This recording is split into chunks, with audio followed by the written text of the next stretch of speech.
வணக்கம் நண்பர்களே, இது உங்கள் தமிழ் விஆர்எஸ் மீடியா. இன்றைக்கி இந்த வீடியோவில் எதை பற்றி தெரிஞ்சுக்கிற போகிறோம் அப்படின்னா, நம்முடைய சப்ஸ்கிரைபர் கேட்டிருக்கக்கூடிய ஒரு கேள்விக்கான பதிலை தான் இந்த வீடியோலேருந்து பார்க்க போகிறோம். சார், என்னுடைய தந்தை பேர் ராமசாமி. நான் அவருடைய மகன். எங்கள் அப்பா உயிரோடு இருக்கும்போது கடந்த 1990ஆம் ஆண்டு அவருடைய சுய சம்பாத்தியத்தில் வந்த வருமானத்தை கொண்டு ஒரு 2 ஏக்கர் மதிப்புள்ள விவசாய நிலத்தை வாங்கியிருக்காரு. அதே மாதிரி கடந்த 1995ஆம் ஆண்டு ஒரு 20 சென்ட் மதிப்புள்ள காளிமனையை வாங்கி அந்த காளிமனையில் ஒரு 2 சென்ட்டில் ஓட்டு வீடை கட்டி நாங்கள் எல்லாருமே குடியிருந்து வர்றோம். அப்படி இருக்கக்கூடிய அந்த சொத்து தொடர்பான எல்லா ஆவணங்களுமே எங்கள் அப்பா பேரில் தான் சட்டப்படி பதிவாயிருக்கு. அதாவது இந்த வருவாய்த்துறை சார்ந்த ஆவணம், அதே மாதிரி பதிவுத்துறை மூலியமாக வழங்கக்கூடிய ஆவணங்கள், இது எல்லாமே என்னுடைய அப்பா பேரில் தான் சட்டப்படி பதிவாயிருக்கு. ஆனால் என்னுடைய அப்பா கடந்த 2002ஆம் ஆண்டு வயது மூர்ப்பு காரணமாக திடீர்னு இறந்து போயிட்டார். அவர் இறக்கிறதுக்கு முன்னாடி அந்த சொத்து தொடர்பாக எந்த ஒரு உரிமை மாற்றத்தையும் என்னுடைய குடும்பம் சார்ந்த வாரிசுகளுக்கோ அல்லது மூன்றாவது நபருக்கோ எதையுமே பண்ணி வைக்காமல் இறந்து போயிடாரு. அவருடைய இறப்புக்கு பிறகு எங்கள் அப்பாவுக்கு சட்டப்படியான மொத்த வாரிசுகள் நாங்கள் 3 பேர் வர்றோம். அதில் நான் ஒரு ஆள், எங்கள் அக்கா ஒரு ஆள், எங்கள் அம்மா ஒரு ஆள், மொத்தம் 3 பேர் வர்றோம். தற்போது எங்கள் அம்மா நான் தான் பார்த்துக்கிறேன். எங்கள் அம்மாவுக்கு கிட்டத்தட்ட ஒரு 75 வயசுக்கு மேலாயிருச்சு. எங்கள் அம்மா என்கிட்ட தான் இருக்கிறாங்க. எங்கள் அக்காவுக்கு நாங்கள் எல்லாருமே சேர்ந்து நல்லபடியாக திருமணம் பண்ணி கொடுத்துட்டோம். எங்கள் அக்கா தற்போது அந்த கணவரோட வசித்து வர்றாங்க. எங்கள் அப்பா பேரில் இருக்கக்கூடிய அந்த சொத்தை எந்த ஒரு பாகப்பிரணையும் பண்ணாமல் நானும் என்னுடைய அம்மாவும் தான் சேர்ந்து கூட்டாக அனுப்பிச்சிட்டு வரோம். ஆனால் அந்த சொத்துடைய ஆவணங்கள் எல்லாமே என்னுடைய அப்பா பேரில் இருக்குது. சட்டப்படி எங்கள் அக்காவுக்கும் அந்த சொத்தில் உரிமை இருக்குது அப்படிங்கிறது எனக்கு நல்லாவே தெரியும். ஆனாலும் என்னுடைய அம்மா எங்கள் அம்மாவுக்கு சேர வேண்டிய அந்த பாகத்தை பிரிக்கப்படாத அந்த சொத்தில் 3ல் ஒரு பகுதியை எனக்கு சட்டப்படி உயிலாக எழுதி கொடுத்துட்டாங்க. அதை பதிவுத்துறை எண்ணிக்கையில் பதிவு பண்ணி தான் அந்த உயிலை கொடுத்துருக்காங்க. அப்படி பதிவு பண்ணும்போது சாட்சிகளுடைய முன்னிலையில் தான் எங்கள் அம்மா அந்த உயிலை எனக்கு எழுதி கொடுத்துருக்காங்க.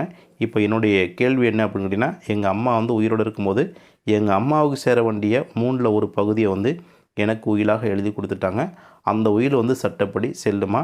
அந்த உயில் சொத்தில் எங்கள் அக்கா மீண்டும் எதுவும் உரிமை கேட்குறதுக்கு வாய்ப்பு இருக்கா அப்படிங்கிறத ஒரு கேள்வியாக நம்மகிட்ட கேட்குறாங்க. அதற்கான பதிலைத்தான் நம்ம இன்றைக்கி இந்த வீட்டிலேருந்து பார்க்க போகிறோம். இது வரைக்கும் நம்மளுடைய சேனலை நீங்கள் இன்னும் சப்ஸ்கிரைப் பண்ணல அப்படின்னா கண்டிப்பாக மறக்காமல் சப்ஸ்கிரைப் பண்ணிக்கோங்க.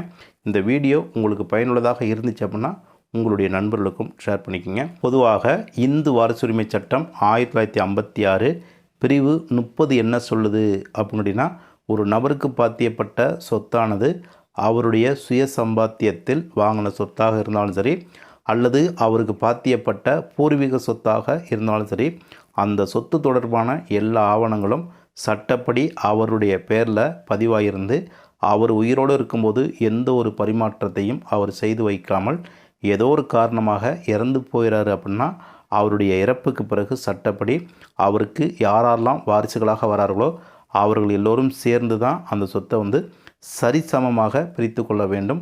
ஒருவேளை அந்த சொத்தில் ஒரு நபருக்கு கூடவோ அல்லது ஒருத்தர் குறைவாகவோ அந்த சொத்தை பிரிச்சுக்கிறீங்க அப்படின்னா உங்களுடைய முழு சம்மதத்தோட அந்த மாதிரியான பார்ட்டிஷனை நீங்கள் பண்ணிக்கிறலாம். ஆனால் அவருடைய இறப்புக்கு பிறகு அந்த சொத்தை இந்த மாதிரி எந்த ஒரு பாகப்பிரணையும் பண்ணாமல் கூட்டாக சேர்ந்து தான் நீங்கள் அந்த சொத்தை அனுபவிச்சுட்டு வர்றீங்க.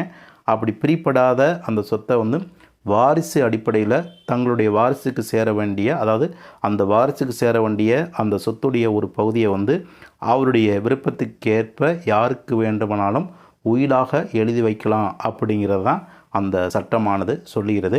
அதன் அடிப்படையில் இந்த நபருடைய அப்பா சுயமாக சம்பாதித்து 2 ஏக்கர் விவசாய நிலத்தை வாங்கியிருக்காரு. அதன் பிறகு ஒரு 20 சென்ட்டை காளிமனையாக வாங்கி அதில் ஒரு ஓட்டு வீடை கட்டியிருக்காரு. இந்த சொத்து முழுவதையும் அவர் உயிரோடு இருக்கும்போது எந்த ஒரு உரிமை மாற்றத்தையும் செய்து வைக்காமல் இறந்து போயிறாரு. அவருடைய பேரில் தான் அந்த சொத்து முழுவதும் தற்போது வரை இருக்குது. அந்த சொத்துக்கு சட்டப்படியான மொத்த வாரிசுகள் அந்த நபர் ப்ளஸ் அவருடைய அக்கா, அவருடைய அம்மா, இந்த 3 பேர் தான் அந்த சொத்துக்கு சட்டப்படியான வாரிசுகளாக வராங்க. அந்த தாயும் அந்த மகனும் தான் அந்த சொத்தை கூட்டு அனுபவத்தில் அதை பயன்படுத்திட்டு வராங்க. அதை இன்றைக்கு வரையும் அந்த சொத்தை எந்த ஒரு பாகப்பிரணையும் பண்ணலை அப்படிங்கிறத சொல்லியிருக்காரு. ஆனால் அவருடைய தாய் அந்த 3ல் ஒரு பகுதியை தன்னுடைய விருப்பத்துக்கேற்ப மகனுக்கு சட்டப்படி உயிலாக எழுதி வச்சிருக்காரு. அப்படி எழுதின அந்த உயிலானது சட்டப்படி செல்லுபடி ஆகும் அப்படிங்கிறத இந்த வீடியோ மூலியமாக நம்ம வந்து தெரிந்து கொள்ள வேண்டும்.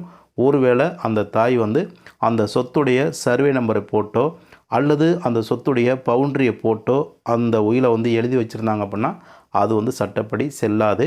ஏன் அப்படின்னு கேட்டிங்கன்னா, பிரிப்படாத ஒரு சொத்தை வந்து நீங்கள் வந்து வாரிசு அடிப்படையில் எனக்கு சேர வேண்டிய பாகத்தை மட்டும் இன்ன காரணத்துக்காக இவருக்கு நான் வந்து உயிலாக எழுதி வைக்கிறேன் அப்படிங்கிறத சொல்லி நீங்கள் எழுதலாமே தவிர, அந்த சொத்துடைய சர்வே நம்பரையோ அல்லது அந்த சொத்துடைய பவுண்ட்ரியை போட்டு நீங்கள் எழுதி வைக்கிறதுக்கு உங்களுக்கு ரைட்ஸ் இல்லை. ஏன் அப்படின்னு கேட்டிங்கன்னா, அந்த சொத்து வந்து கூட்டு சொத்தாகத்தான் இருக்குது.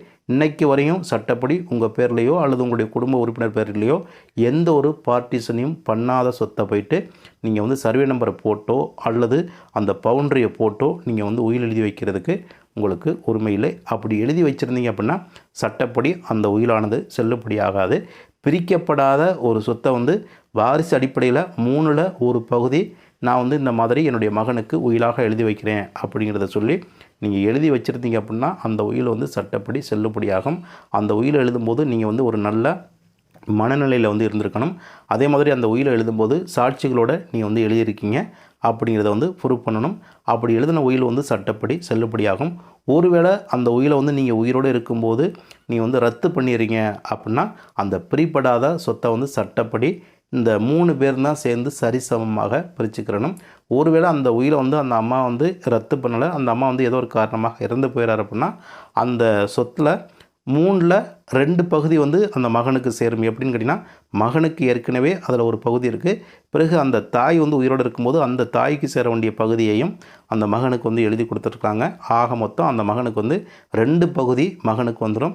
மீதம் இருக்கக்கூடிய ஒரு பகுதி மட்டும்தான் அந்த மகளுக்கு போய் சேரும். அதாவது அவருடன் உடன் பிறந்த அந்த சகோதரிக்கு அதில் ஒரு பகுதி வந்து போய் சேரும். இப்படித்தான் அந்த தாய் உயிலை எழுதி வைத்த உயிலை வந்து ரத்து பண்ணாமல் இறந்து போயிட்டாங்க அப்படின்னா நீங்கள் இந்த மாதிரி தான் கண்டிப்பாக பிரித்து கொள்ள வேண்டும். ஒருவேளை உங்கள் தாய் வந்து உயிலை வந்து ரத்து பண்ணிட்டாங்க, பிறகு அந்த அவருக்கு சேர வேண்டிய பாகத்தை வந்து எந்த ஒரு மாற்றத்தையும் செய்து வைக்காமல் இறந்து போயிடறாங்க அப்படின்னா அந்த தாய்க்கு சேர வேண்டிய பாகத்தில் மகனுக்கு பாதி இருக்குது, அதே மாதிரி மகளுக்கு பாதி இருக்குது. ஆக மொத்தம் அந்த சொத்தை வந்து 2ஆல் டிவைட் பண்ணி மகளும் அதே மாதிரி மகனும் சட்டப்படி பிரித்துக்கலாம் அப்படிங்கிறதையும் இந்த வீடியோ மூலியமாக நான் வந்து உங்களுக்கு சொல்ல கடமைப்பட்டிருக்கேன். நண்பர்களே, இப்போ நம்ம பார்த்த இந்த வீடியோவில் உங்களுக்கு ஏதாவது சந்தேகம் இருந்தாலும் சரி அல்லது நான் சொன்ன இந்த தகவல்களில் ஏதாவது தவறுகள் இருக்குது அப்படிங்கிற பட்சத்தில் இந்த ஸ்க்ரீனில் தெரியக்கூடிய கான்டாக்ட் நம்பருக்கு வந்து கான்டாக்ட் பண்ணுங்கள். இது போன்ற இன்னொரு நல்ல தலைப்போடு மீண்டும் சந்திப்போம். நன்றி, வணக்கம்.